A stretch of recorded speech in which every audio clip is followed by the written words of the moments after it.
Baik, kembali lagi kita lanjutkan perbincangan. Saya mau ke Mas Mula Warman. Kalau berbicara langkah dari Indonesia sendiri, kita melihat juga sudah cukup banyak yang dilakukan begitu ya untuk mendukung Palestina, termasuk juga melarang atlet Israel masuk ke Indonesia, tidak diberikan visa dan lain sebagainya. Dan juga rencananya akan mengirimkan pasukan perdamaian dari Indonesia ke sana.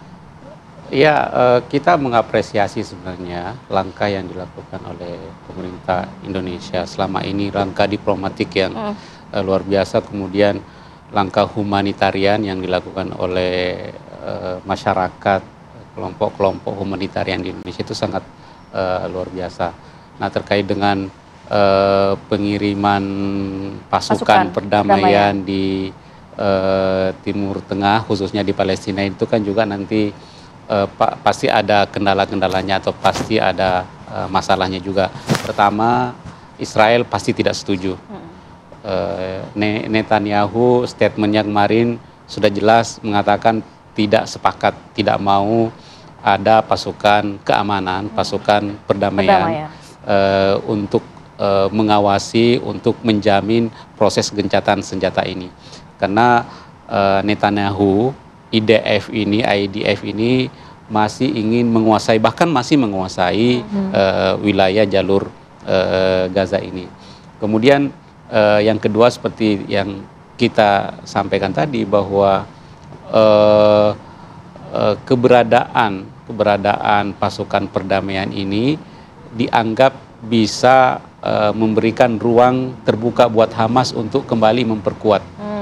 Bagi Netanyahu, bagi Israel, itu tidak ada jaminan aktivitas militer, kedatangan pasukan militer internasional itu bisa saja tidak ada jaminan, gitu ya? Tidak ada jaminan, tidak ada pasokan senjata ke Hamas. Itu yang sangat ditakutkan oleh karena kalau kita lihat rekomendasi Amerika, proposal Amerika yang 20 poin itu hampir secara keseluruhan objeknya Hamas. Melemahkan Hamas namanya. Melemahkan Hamas. Gimana Hamas ini bisa hilang dari Gaza. Sebenarnya di sana yang dibutuhkan bukan hanya pasukan perdamaian. Jadi pasukan perdamaian itu bisa difungsikan untuk rehabilitasi, terutama infrastruktur, kesehatan, apalagi bantuan pangan dan lain sebagainya. Itu yang sangat dibutuhkan. Makanya kemarin Kementerian Luar Negeri, Kementerian Pertahanan mengatakan bahwa yang akan dikirim itu kemungkinan bukan hanya yang memiliki kompetensi perang, tetapi kompetensi bagaimana membangun infrastruktur, bisa membangun, merehabilitasi infrastruktur di Gaza. Jalur Gaza ini. Nah, inilah yang kemudian menjadi tantangan besar, karena Israel pasti tidak mau pasukan itu masuk ke wilayah Gaza untuk membantu membangun infrastruktur. Paling diberikan batas atau zona tertentu. Nampaknya sulit juga masuk, katanya cuma 100 truk saja sehari. Bantuan aja sangat susah untuk masuk karena masih di blokade, masih diawasi dengan ketat oleh IDF, sehingga ini akan menjadi problem.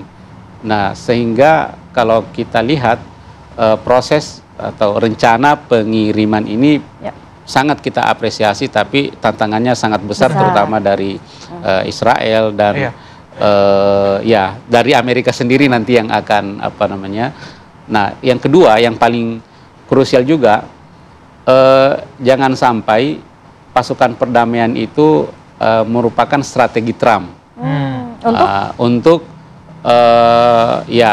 mendukung Israel dalam melemahkan Hamas. Jadi kalau itu murni untuk perdamaian, kalau itu murni untuk memperkuat, mempercepat proses penanganan masalah kemanusiaan, itu sangat bagus. Tetapi kalau kemudian itu ada menjadi strategi untuk melemahkan perlawanan Palestina, itu akan merugikan Gaza sendiri. Ketika Hamas tidak ada, lalu kemudian nanti ada serangan lagi, gimana ke depannya? Itu kan menjadi tantangan juga langkah selanjutnya. Baik, Prof, seberapa besar ketegangan antara kedua negara ini makin meningkat tensinya? Kedua negara yang mana nih? Israel Palestina. Oh, sudah jelas kalau mereka Makin melihat meningkat eskalasinya? eskalasi pasti ada karena dia udah hampir menang ya. 58% kan lebih dari 50% ya. Pasukannya menguasai wilayah tersebut, tinggal melihat bagaimana pencekikan melalui Yellow Line itu dengan ditaruh milisi-milisi yang anti Hamas, itu mereka akan berhasil menyatakan bahwa mereka ini adalah pejuang anti Hamas dan Hamas harus tersingkirkan. Mungkin bisa berhasil ya. Karena mereka siap untuk melakukan cyber, melakukan tindakan, dan mereka-mereka ini yang menjadi milisinya mau menerima uang dan lindungan dari IDF. Oke, Prof, hukuman-hukuman dari negara lain apakah tidak membuat Israel juga mulai mengurangi tensinya untuk menyerang? Kalau Anda dalam posisi kuat, sulit. Dan diskursus karena itu penting. yang mendukung di belakang diskursusnya juga banyak. penting. Jadi mungkin diplomasi Indonesia bukan hanya beralih kepada diplomasi di Dewan Keamanan, tapi dorong diplomatnya untuk ke setiap negara untuk menyuarakan ethical humanism, karena ini melanggar international law. Apa yang terjadi ini kan pembunuhan massal ya. Dan mereka nggak mau menyebut itu pembunuhan massal, jadi kita harus menyebutnya dengan kata-kata yang lebih halus, yaitu etis dan humanis. Nah, itu dia. Oke, dan peran Indonesia dinilai sangat penting karena memang tidak ada, bisa dibilang tidak ada kepentingan sama sekali di sana begitu ya, selain membela human rights tadi begitu ya. Jadi kita harus melancarkan dukungan kepada Kemenlu untuk melakukan hal ini dari setiap ormas agama di Indonesia, juga rakyatnya. Mudah-mudahan itu menembus ya, karena menembus birokrasi itu kan nggak semudah itu ya. Saya mau ke Mas Mula Warman lagi, tapi kalau melihat dari internal tadi kan dikatakan sebenarnya dilematis juga, karena memang ada di satu sisi sayap kanan menuntut untuk terus melakukan perlawanan dari Israel ke wilayah Gaza, tapi di sisi lain juga masyarakat mungkin sudah jengah dengan apa yang diambil langkah oleh Netanyahu. Mereka juga hanya ingin sandera kembali walaupun mungkin sudah tidak bernyawa dan lain sebagainya, dan sudah hentikan saja. Nah, berarti poinnya adalah dalam negeri sendiri harus ada langkah yang untuk menghentikan Netanyahu, itu bukan dari internasional kan sebenarnya? Iya, jadi gini, di Israel itu kan negara yang sangat maju modern di Timur Tengah ya. Jadi kotanya itu bagus, modern. Nah, kota yang modern dan bagus itu biasanya masyarakatnya pengen tenang.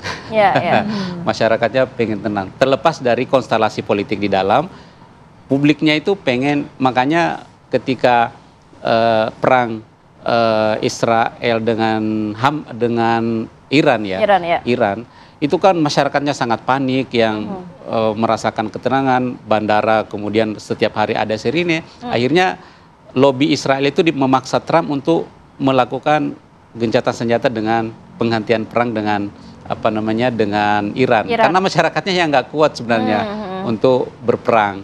Nah, jadi dua faksi besar di Israel itu, ada yang menginginkan perang, dalam hal ini Hamas ya, Hamas. Kemudian ada yang, tetapi apa yang dilakukan oleh Netanyahu sebenarnya adalah langkah yang dalam tanda kutip langkah bunuh diri sebenarnya. Kenapa? Ketika terjadi pelanggaran perang, kemudian dia melakukan serangan brutal terhadap Gaza. Nah, ini kan kemudian membuat tekanan internasional semakin kuat. Bisa nggak kita bayangkan dulu yang Inggris, Prancis itu kan sangat kuat berada bersama Amerika untuk mendukung Israel. Hari ini berubah. Justru berbalik. Itu dari mana? Itu dari perilaku Netanyahu sendiri. Jadi Netanyahu itu harus memperhitungkan itu, tapi sama sekali tidak diperhitungkan. Sehingga dengan adanya tekanan internasional yang sangat kuat, khususnya dari Eropa ya, sekarang Prancis, Inggris, itu kemudian seakan-akan merubah konstelasi. Nah, sekarang merubah konstelasi di dalam konteks konflik Israel Palestina ini. Jadi Netanyahu ini serba salah sekarang ini. Jadi kondisinya terjepit. Nah, kondisinya terjepit. Tetapi tetap melakukan serangan walaupun nggak sebesar ya sebelum genjatan semasa sebelumnya. Itu untuk menunjukkan bahwa kita ini nggak kalah. Itu aja sih sebenarnya yang mau dilakukan. Karena Kita ini nggak dalam kalah. negeri tadi ya. Ya, karena baik publik dalam negeri maupun internasional menganggap sebenarnya ada kekalahan yang yang melanda Israel saat ini.